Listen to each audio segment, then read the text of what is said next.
तो प्यारे बच्चों शुरू करते हैं लेक्चर नंबर 5 चैप्टर नंबर 3 का motion in a straight line. मैं आ गया हूँ फिर से आपके सामने। तो गाइस इससे पहले वाले लेक्चर में हमने छोटी छोटी चीज़ें कवर कर ली थी, ये भी छोटी हैं, लेकिन यार जब एग्जाम में पूछी जाती है तो ना कोई छोटा फिर ना कोई बड़ा। चलिए शुरू करते हैं और देखते हैं कि हम आज के लेक्चर में क्या कवर करेंगे। छोटा लेक्चर है, इंपॉर्टेंट भी है क्योंकि कुछ काम की बातें सीखने मिल जाएंगी। हमारा टॉपिक कवर होने वाला पहला uniform and non uniform motion. ये स्पेशली अलग दे रखा है।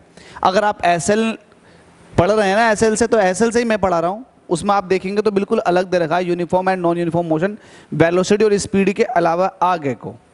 इसके बाद काइनेमेटिक फॉर्मूला दे रखा यूनिफॉर्म मोशन के लिए, इसको ड्राइव करेंगे, छोटी सी बात है।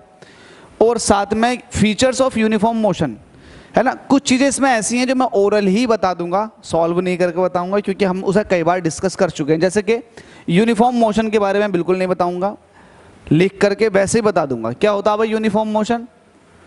पहला यूनिफॉर्म मोशन का आपको पता है, लिख नहीं रहा है ऐसे बता देता हूँ। यूनिफॉर्म मोशन क्या होती है एक्चुअल में, इक्वल टाइम इंटरवल में अगर ऑब्जेक्ट ने इक्वल डिस्टेंस ट्रेवल किए, इट मीन्स उसके पास जो मोशन है वो कैसी है, यूनिफॉर्म मोशन है। अगर ऐसा नहीं है, इक्वल टाइम इंटरवल में अनइक्वल डिस्टेंस ट्रेवल की है, ये अनइक्वल डिस्प्लेसमेंट हुआ, तो उसके पास किस तरह की मोशन होगी, नॉन यूनिफॉर्म मोशन।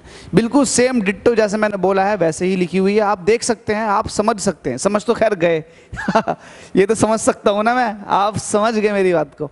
बस इसमें आज जो देखेंगे वो नया ये होगा, हम काइनेमेटिक फॉर्मूला ड्राइव करेंगे। काइनेमेटिक फॉर्मूला जबकि है कुछ नहीं, बस आप लोगों का टाइम वेस्ट करना है, थोड़ी नई चीज़ सीखनी है उसके अंदर। टाइम वेस्टिंग भी नहीं होगा, हल्की सी नई चीज़ होगी। आप चाहें तो स्पीड बढ़ा करके वीडियो को देख सकते हैं। तो मैं डायरेक्ट काइनेमेटिक फॉर्मूले पे आऊँगा।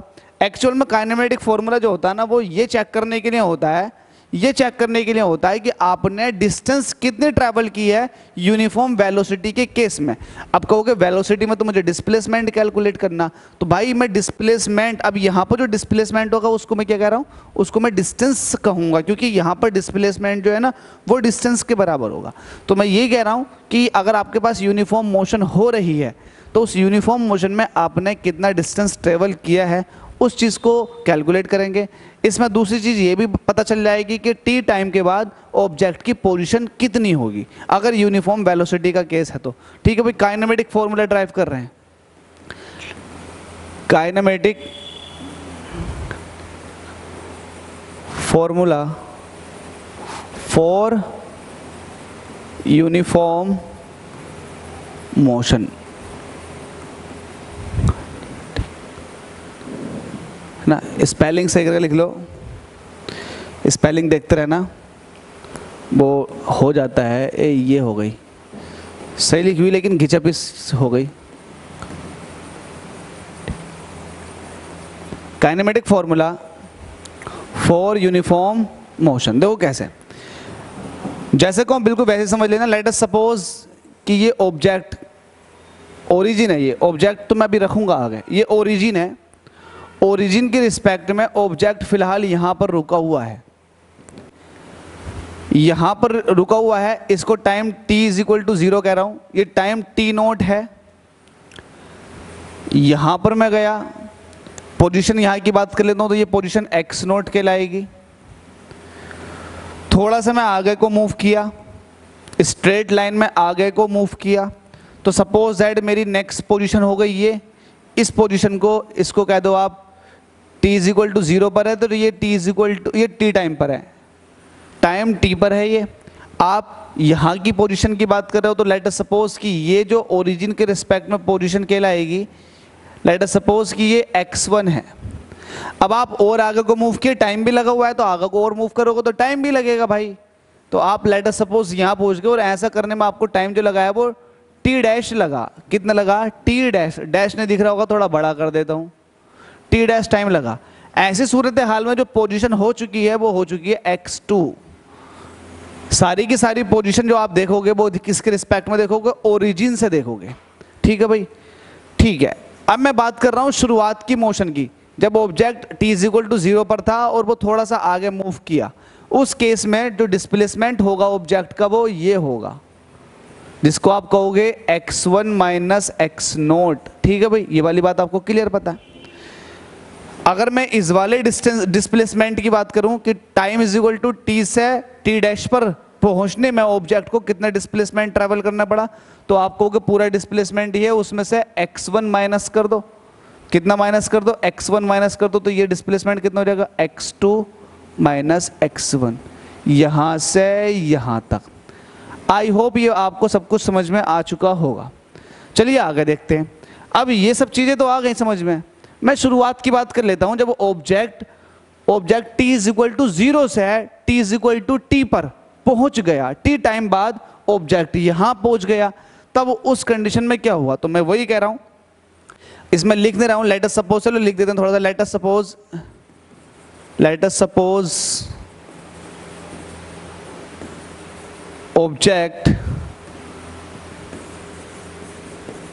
object moving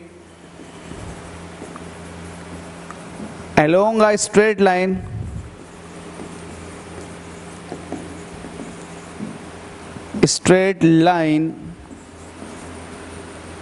from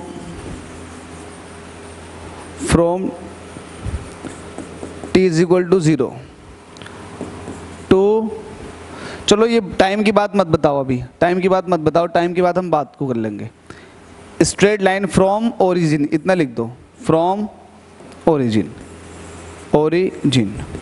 ये वाली बात दो केसों में मैं अलग अलग बता दूंगा, इसलिए मैं लिखवा नहीं रहा, उसको छोड़ दो, बस इतना लिख दो। Let us suppose object moving along a straight line from origin से एक स्ट्रेट लाइन पर ऑब्जेक्ट मूव करता हुआ गया। अब देखो अब क्या देखना, अब ये देखना है कि object t is equal to 0 से t टाइम बाद जहां पहुंचा है वहां पर उसकी पोजीशन क्या होगी। तो मैं वही देखना चाह रहा हूं। क्या देखना चाह रहा हूं? Position of object after time t time के बाद पोजीशन कहां होगी। आपको पता है कि पोजीशन ऑब्जेक्ट की कहां पर होगी? यहां पर होगी। t टाइम के बाद पोजीशन यहां होगी, तो उसको कैसे दिखाओगे आप? आपको पता है वेलोसिटी क्या होता है? डिस्प्लेसमेंट, और डिस्प्लेसमेंट कितना हुआ होगा बताओ जल्दी से? x1 माइनस एक्स नोट, और ऐसा होने में टाइम जो लगा होगा वो कितना लगा होगा? t minus 0। तो आप कहोगे t माइनस 0। इसको थोड़ा और सही करके लिखोगे तो ये हो जाएगा v is equal to x1 minus X naught upon t। थोड़ा और सही करके लिखोगे इसको तो आप vt इज इक्वल टू दिखा दोगे, vt इज इक्वल टू दिखा दोगे x1 माइनस एक्स नोट, और यहां से आप कह दोगे, यहां से x1 minus X naught is equal to vt आया था आपका, तो यहां से आप कह दोगे कि x1 जो हो जाएगा x नोट प्लस vt। इससे ये पता लगा कि t टाइम के बाद ऑब्जेक्ट की जो पोजीशन होगी वो x1 होगी। सही है, सिंपल सी बात है। It is the equation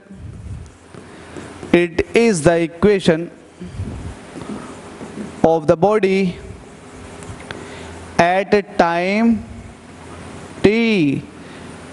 It is the equation of the body at time t, या फिर ये कह दो कि it is the position of the body at time t। t time पर क्या पोजीशन है? पोजीशन भी कह सकते हो, इक्वेशन ना कह करके इसको क्या कह सकते हो? Position of the body at time t। t time पर बॉडी की पोजीशन क्या होगी? वो ये होगी। इसको इक्वेशन मैंने कह दी 1। अब चूंकि केस दो थे, मैंने दो केस लिए हैं। दूसरा केस कौन सा? दूसरा केस ये है कि अभी तो आप t पर आए हो, अब मैं t से भी आगे को चलना शुरू कर दिया बिल्कुल स्ट्रेट लाइन में, तो फिर से टाइम लगना शुरू हो जाएगा। तो मैं ये देख रहा हूं कि आफ्टर t डैश के बाद मेरी पोजीशन क्या होगी। तो मैं यही चेक करने के लिए क्या करूंगा, मैं लिखूंगा, है ना, at time t dash the position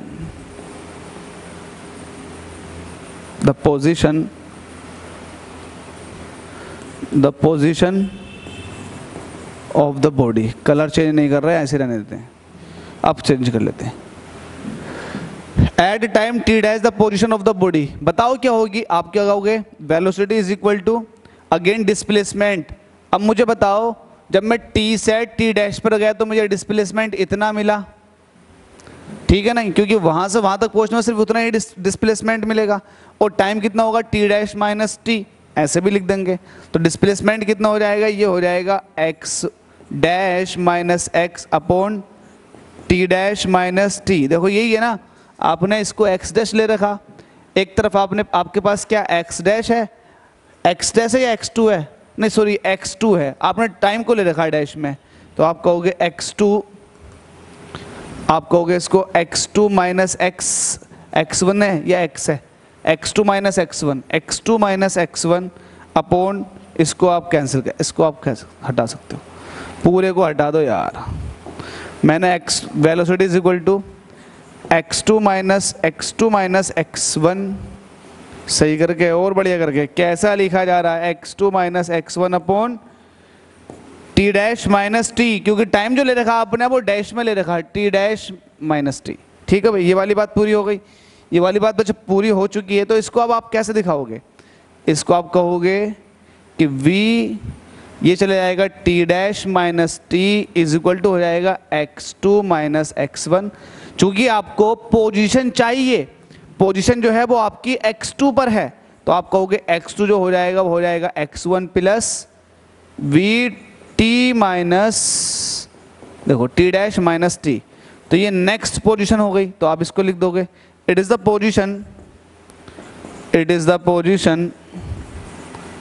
position of the body, ये of the body at time, कौन से टाइम पर थी ये, टी डैश पर, at time T dash in terms of T and x1 की टर्म में है और t की टर्म में है। सिंपल सी बात है। इस वाली इक्वेशन को देखो, या फिर इक्वेशन नंबर 1 को देखो, फ्रॉम इक्वेशन 1 मैं कह सकता हूं फ्रॉम इक्वेशन 1। देखो अब आप जो बात कहना चाह रहे हो ना, फ्रॉम इक्वेशन 1, जो हो इन सब बातों का जो निचोड़ है ना वो अब आएगा फ्रॉम इक्वेशन 1। इक्वेशन 1 क्या थी भाई आपके पास, x1 is equal to X naught plus V T, ये थी। मैं इधर को ले जाता हूं तो ये हो जाएगा x1 minus X naught is equal to V T. अब x1 माइनस एक्स नोट क्या, जरा ध्यान से देखो, x1 माइनस एक्स नोट क्या था, वो ये था, x1 माइनस एक्स नोट इतना था डिस्प्लेसमेंट। अब ये स्ट्रेट लाइन में तो डिस्टेंस भी होगी, तो इतनी डिस्टेंस ट्रेवल की है, तो अब आप यही कहोगे ना कि ये जो है वो डिस्टेंस है, ये डिस्टेंस है, तो आप कहोगे इट इज द डिस्टेंस, या फिर आप ये कहो इस तरह से और अच्छे से। मैं यही चाह रहा हूँ कि यार आप अच्छे से लैंग्वेज लिख लें, आपकी खुद की लैंग्वेज जो आप लिख सकते हैं। x1 minus X naught is the distance covered by the body in time T time में जो डिस्टेंस कवर की थी बॉडी ने वो थी x1 माइनस एक्स नोट। तो इसको आप कह सकते हो late x1 minus X note को कह सकते हो s, और लिख दो लेट से, मैंने इसको s मान लिया, तब उस केस में vt इज इक्वल टू किसके बराबर हो जाएगा, s के। तो इससे ये पता चला कि जब आप कैलकुलेशन करते हैं, जब आप वेलोसिटी निकालते हैं या फिर कुछ भी यूनिफॉर्म मोशन में आप पोजीशन देख रहे हैं, तो जब पोजीशन देखते हैं तो आप ओरिजिन को भूल जाते हैं, क्योंकि हमारी पूरी कैलकुलेशन में ओरिजिन अब खत्म हो गया, सिर्फ ये बचा और यूनिफॉर्म वेलोसिटी बची। आपने देखा vt is equal to S निकल कर आया, जिसका ये मतलब है, जिसका vt is equal to S का ये मतलब है कि अब आपकी जो पोजीशन है उसका ओरिजिन से कोई मतलब नहीं है ना। अब आपका देखो, आपने जो डिस्टेंस ट्रेवल की है वो उसका ओरिजिन के साथ कोई ताल्लुकात बिल्कुल भी नहीं है। तो ये हमारे की फीचर्स के अंदर आ जाती हैं बातें, और ये सिंपल सी बात आपको पता भी है। ठीक है, ये सब आपने नोट कर लिया होगा, नोट नहीं किया तो उसका लिंक मिल जाएगा डिस्क्रिप्शन में डाउनलोड के लिए। तो अब आपको अगर की फीचर्स की बात करें, इसको आप एक बार देख सकते हैं कि किस तरह से इसको हमने सॉल्व किया है। बड़ा सिंपल वे है, एकदम समझ में आ जाएगा। लेकिन अगर इसके की फीचर्स की बात करें तो सिंपल सी बात है, velocity in uniform motion does not depend on the choice of the origin. Simple सी बात है, क्या जो मैंने अभी बताया आपको। तो ये सब बातें अब आपको, आप चाहो तो लिख सकते हैं या चाहो तो ना भी लिख सकते हो। क्या लिख सकते हैं, की फीचर्स ऑफ यूनिफॉर्म मोशन। क्या पहला क्या है, क्या बताया था मैंने, क्या बताया था अभी? वेलोसिटी ऑफ द बॉडी, क्या velocity of the body does not depend, does not depend the choice of origin। क्योंकि आपने अभी ये पता लगा लिया, आपने अभी ये पता लगा लिया कि अभी Vt is equal to S के बराबर आया, तो आपने उस हिसाब से ये देखा गाइस कि यार यहाँ पर अब आपका ओरिजिन का कोई रोल नहीं बचा, बस आपने टी टाइम में कितना डिस्प्लेसमेंट ट्रैवल किया या कितना डिस्टेंस ट्रैवल किया सिर्फ वही मान्य था। इसलिए मैंने ये बोल दिया कि velocity of the body does not depends the choice of the origin. इस हिसाब से आप बड़े आसानी से कंप्लीट कर सकते हैं। इसी तरीके से आप ये कह सकते हो, वेलोसिटी का कह दिया आपने, ओरिजिन पर, ओरिजिन की चॉइस पर डिपेंड नहीं करती। इस तरह से आप कह सकते हो velocity of the body does not depends the choice of time। अब कौन से टाइम? आपने देखा था जो टाइम आपके पास टी डैश माइनस टी करके था, तो उस पर भी डिपेंड नहीं कर रही थी। तो वही वाली बात है, velocity of the body does not depends on the choice of the time T dash minus T, T dash minus T, क्योंकि यूनिफॉर्म वेलोसिटी है ना। एक्चुअल में जब वेलोसिटी यूनिफॉर्म है तो इक्वल टाइम इंटरवल में इक्वल डिस्प्लेसमेंट चलना उसका लाजमी था। इसमें एक बात और लिख लेते हैं। क्या बात लिख लेते हैं? अगर मैं ये कहूँगा कि ऑब्जेक्ट प्लस एक्स एक्सिस में ना जा करके अगर माइनस एक्स एक्सिस में जाता, तो उस केस में हमारे पास जो वेलोसिटी होती वो नेगेटिव आ जाती। If object will move in positive x axis, then velocity will be positive, or object moves in negative x axis, then velocity will be negative। Simple सी बात है, अगर पॉजिटिव एक्स एक्सिस में move करेगा तो velocity plus की रहेगी, अगर नेगेटिव एक्स एक्सिस में आ जाएगा तो ओरिजिन के रिस्पेक्ट में वेलोसिटी क्या आ जाएगी, उसकी नेगेटिव आ जाएगी। तो कुछ की पॉइंट्स है, और आपको तो पता ही वेलोसिटी एक स्केलर क्वांटिटी, वेक्टर क्वांटिटी है, इसको डायरेक्शन में चाहिए, साथ में इसका मैग्नीट्यूड भी होना बहुत जरूरी है। डायरेक्शन अगर नेगेटिव हो रही है तो भाई देख लो, डिस्प्लेसमेंट अगर नेगेटिव में आ जाएगा तो ऑटोमेटिक वेलोसिटी तो ऑटोमेटिक नेगेटिव में पहुंच ही जाएगी। तो ये तो की पॉइंट्स थे, आपने पढ़ लिए किसके, यूनिफॉर्म मोशन के। अगर नॉन यूनिफॉर्म मोशन की बात करोगे तो क्या, नॉन यूनिफॉर्म मोशन की बात करोगे तो नॉन यूनिफॉर्म मोशन, और आपको अच्छे से पता है नॉन यूनिफॉर्म मोशन क्या होती है, क्या कहोगे आप इसमें, व्हेन ऑब्जेक्ट, व्हेन, या फिर ये कह दो व्हेन डिस्टेंस ट्रेवल्ड, ऐसे लिख दो सिंपल सा, when distance travelled by the body in equal interval of time is unequal। तो डिस्टेंस है वो कैसी है, अनइक्वल है। तब आपकी मोशन कैसी हो जाएगी, तब आपकी मोशन कहलाएगी नॉन यूनिफॉर्म मोशन। तो ये सब बेसिक बातें थी। इन सारी बातों से सिर्फ आपको जानने योग्य बात जो है वो आपकी ये है कि आपके पास वेलोसिटी क्या होती है, स्पीड क्या होती है, और थोड़ी सी उसकी बेसिक सी बात है। अगर आपसे बात करूं कि यूनिफॉर्म मोशन हो रही है, उस केस में इंस्टेंटेनियस वेलोसिटी क्या होगी, तो आप कहोगे इंस्टेंटेनियस वेलोसिटी जो है जस्ट एवरेज वेलोसिटी के बराबर होगी। क्यों होगी, क्योंकि बॉडी स्ट्रेट लाइन में मूव कर रही है, यूनिफॉर्म मोशन है उसकी, इसी वजह से इंस्टेंटेनियस वेलोसिटी एवरेज वेलोसिटी के बराबर होगी। अगर बॉडी स्ट्रेट लाइन में मूव कर रही है तो ये वाली बात आप कह सकते हैं, लिख सकते हैं, बता सकते हैं। आई होप आपको समझ में आ गई होगी। ये बेसिक सी बात थी। हमसे क्या करा, काइनेमेटिक फॉर्मूला।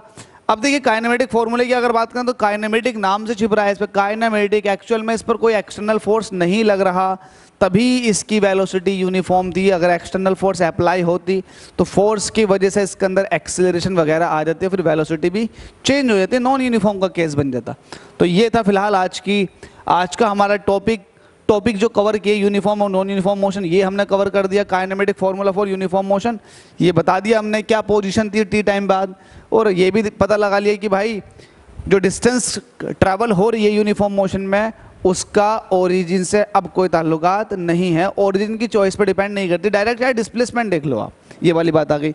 आपने की फीचर्स देख लिए यूनिफॉर्म मोशन के, तो उम्मीद करता हूँ कि आपको यार मज़ा आया होगा चीज़ें समझने में। मज़ा नहीं आया तो मज़ा आएगा, क्योंकि ये खुद बेसिक चीज़ें होती हैं, बच्चों को पता होती हैं, मोस्ट ऑफ द केसेस में बच्चों को पता होती हैं और वो एंजॉय नहीं करते, वो बस निकल जाते हैं, स्किप करके निकल जाते हैं। लेकिन अब इस टॉपिक पर जितना अभी तक बताया, जितना अभी तक पढ़ाया, ये लेक्चर नंबर 5 इसलिए आ गए क्योंकि छोटी छोटी वीडियो हैं, इसलिए लेक्चर्स की क्वांटिटी बढ़ जाएगी। लेकिन अब इसके न्यूमेरिकल होंगे, जितना टॉपिक पढ़ा दिया इतने के ऊपर जो भी न्यूमेरिकल्स हैं बिल्कुल एसएल के अकॉर्डिंग चलेंगे, एग्जाम्पल भी सॉल्व करेंगे, फिर उसके बाद जो न्यूमेरिकल प्रॉब्लम है जो आपको एक्सरसाइज में दे रखी है उसको भी सॉल्व करेंगे।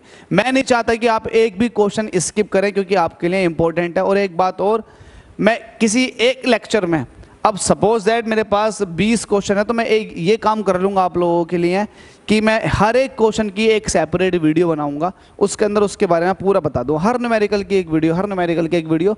उससे क्या होगा, उससे आपको देखने में आसानी हो जाएगी हर एक क्वेश्चन को।